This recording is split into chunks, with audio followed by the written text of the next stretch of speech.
안녕하세요. 오늘 일본 시고쿠 2일차입니다. 편하게 푹 쉰 숙소를 나섭니다. 드디어 오늘 난이도가 최강이라서 긴장하고 있는 12번째 절을 향해서 갑니다. 근데 출발해서 얼마 안 됐는데 여기는 유난히 이런 터널이 많네요. 아주 위험합니다. 자전거 갈 수 있는 도로 폭이 생각보다 좁아서 걸으면 벽에 걸리고 자전거를 타면 아래 도로로 떨어지기도 합니다. 한 번은 도로 쪽으로 떨어졌는데 그때 큰 트럭이 지나가서 아주 식은땀 흘리는 아찔한 경험을 했습니다. 계속 이런 길입니다. 산길은 아니지만 끌고 갈 수밖에 없는 오르막길입니다. 이런 미치겠어요. 출발한 지 얼마 안 됐는데 펑크가 났습니다.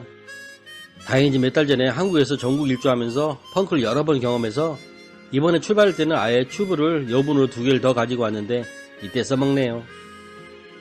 여기서부터 머리가 아주 복잡해졌습니다. 텐트 등 짐이 너무 많은데 이 조그만 자전거 싣고 다니니 상당히 무리가 있었나봐요. 이 많은 짐들을 계속 자전거 싣고 다닐 수 있을지 좀 고민입니다. 힘들긴 하네요. 계속 오르막이에요. 중간에 잠깐 식사를 했는데 양이 너무 부족해서 다음 편의점에서 가라아게 하고 컵라면을 또 먹습니다. 언제 편의점에 나올지 몰라서 보일 때 좀 먹어둬야겠더라고요. 그리고 또 계속 올라갑니다. 차가 다니는 길로 자전거 끌고 올라가면 거리가 늘어나서 너무나 힘이 들고 할 수 없이 자전거를 여기다 던져놓고 걷는 코스로 해서 산길을 올라가고 있습니다. 생각보다 길이 험하네요. 도로 길은 계속 지그재로 올라가는데 걷는 코스는 산길로 직접 올라가는 식으로 돼 있어서 전체적으로 걷는 코스가 200km가 더 짧은 것 같더라고요. 아이고 숨 넘어갑니다. 여기서부터 자전거 펑크보다 더 심각한 고민거리가 생겼습니다.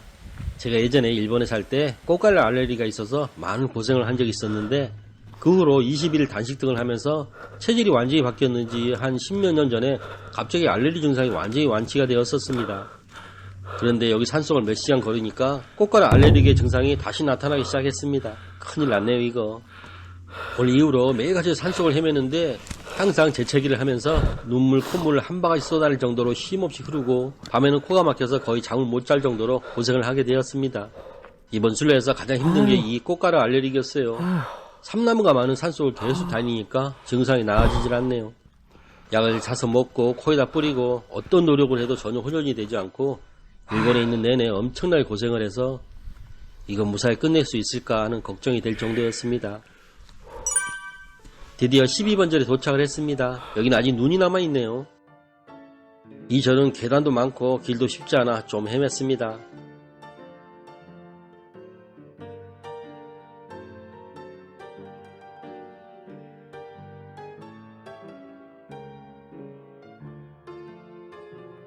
몇 시간이 걸려서 다시 자전거가 있는 곳으로 돌아왔습니다. 결국 펑크 수리하고 12번 절 찾는데 너무 고생을 해서 일찍 출발했는데도 2시간 넘어서 아래로 내려올 수가 있었습니다. 13번 절이 22km 떨어져 있어서 걱정을 했는데 다행히 길이 좋아서 어렵지 않게 왔습니다. 그리고 다음 절들은 2-3km에 가까운 거리에 있어서 금방금방 들릴 수가 있었습니다.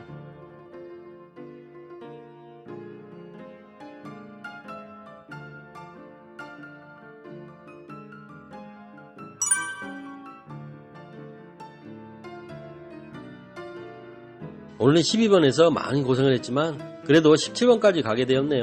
그런데 여기서 숙소를 찾는데 상당히 고생을 했습니다. 왜 그런지 어딜 가도 방이 없다고들 그러네요. 역 근처에 마지막으로 하나 남아있는 흡연할 수 있는 방을 잡았는데 어쩔 수 없이 잡았지만 담배를 피우지 않는 저로서는 냄새가 너무 심해서 숨쉬기가 어려울 정도였습니다.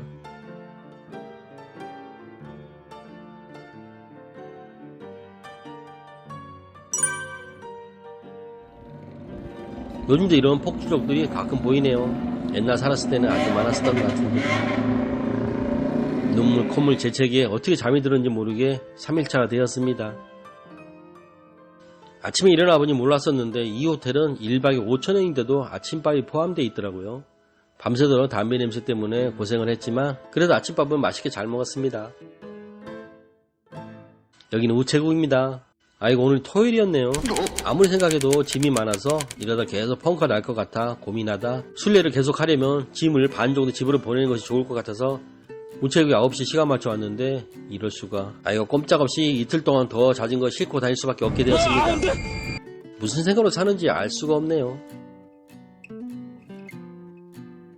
아침 출발해서 얼마 안 됐는데 벌써 상당히 덥네요.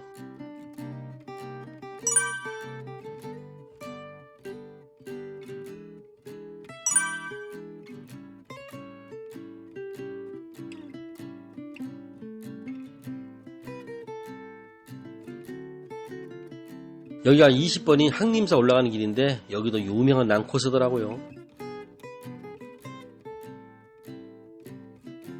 또 산속 중간 아래쯤에 자전거를 던져놓고 몇 킬로를 걸어 올라갑니다. 영상에서는 경사도가 심하게 안 보이겠지만 아주 걷기도 힘들 정도로 험한 경사입니다. 결국 이런 길을 매일같이 만나게 되더라고요. 자전거를 아래쪽에 놓고 한참 올라와서 보니 다음 코스로 가는 길이 오른쪽으로 가라 나와 있네요. 저는 여기까지 자전거를 도저히 끌고 올 수가 없어서 아래쪽에 묶어놨는데 이제는 결국 이 산을 내려간 후 삥 돌아서 다음 절로 가야 되더라고요. 그래도 어쩔 수가 없었습니다. 아주 힘들게 올라온 20번 절 항림사입니다. 19번에서 14km밖에 떨어져 있지 않은 곳인데 엄청 시간이 걸려서 오후 4시가 넘어서 아래에 큰 도로로 내려왔습니다. 너무 배가 고파 편의점에서 오랜만에 야끼소바를 먹으려고 준비하다가 순간 깜빡하고 우리의 짜파게티처럼 물을 버리고 소스를 넣어야 되는데 물 버리지 않고 소스를 넣어버렸네요. 미치겠네요. 이거 할 수 없이 그냥 아주 밍밍하게 먹었습니다. 배가 너무 고파서인지 그래도 잘 넘어가더라고요. 다음 절에 가는데 처음에는 몰랐는데 나중에 보니 내비가 좋은 길을 놔두고 이런 이상한 길 알려주더라고요. 걱정입니다. 점점 어두워지는 길을 무작정 달리고 있습니다. 여기서 한번 완전히 놀라게 되었는데 이렇게 생긴 엄청 큰 흰꼬리 사슴이 앞에서 갑자기 뛰쳐나오더라고요. 엄청난 속도로 왼쪽에 산속으로 들어갔는데 그때 제가 상당히 빨리 달리고 있었는데 너무 놀라서 나도 모르게 그만 큰 돌을 받아버렸습니다. 순간 야 이거 펑크 났으면 큰일이다 했는데 다행히 펑크는 안 났더라고요. 점점 어두워지는 이런 데서 펑크가 나면 정말 큰일이다 싶어서 엄청 놀랐습니다. 다행히 얼마 있다가 사람을 만나서 물어서 길을 찾았습니다. 다음 절은 케이블카를 타고 올라가야 되는데 시간이 이미 늦어서 텐트도 입고 해서 노숙을 하려다 너무 힘들어서 텐트 치는 것도 귀찮아서 그냥 여기 숙소를 잡아서 자기로 했습니다. 오랜만에 다다미 방이네요. 여기는 다른 데와 다르게 온천이 있었습니다.